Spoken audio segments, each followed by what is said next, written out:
সম্মানিত বেশ আশা রাখছি অনেক ভালো আছেন। তো আজকে আলোচনা করব বিপিএল নিয়ে। বিপিএলে কিন্তু খুব গুরুত্বপূর্ণ একটা চমকের নিউজ দিতে যাচ্ছি ঢাকা নিয়ে। এখানে কিন্তু 7টা দল জয়েন করেছে, তার মধ্যে রয়েছে রংপুর রাইডার্স, কিন্তু সবচেয়ে প্রথমে রয়েছে 12 পয়েন্ট নিয়ে।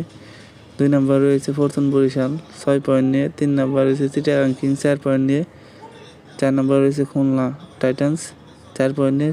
5 নম্বর রয়েছে সিলেট 4 পয়েন্ট নিয়ে।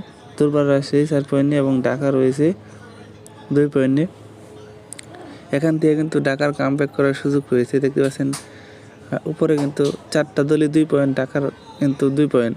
4টা দলই কিন্তু 4 পয়েন্ট। তো ঢাকা যদি আরেকটা ম্যাচ জিতে সবার সমান হয়ে যাবে। তো তাহলে কিন্তু ঢাকা যদি সমান হয় তাহলে কিন্তু ঢাকার একটা সুযোগ থেকে যাবে।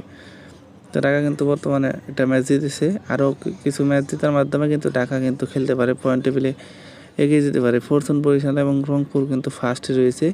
তো সবচেয়ে বেশি উইকেট পাওয়া বোলিং তাসকিন আহমেদ 14 উইকেট,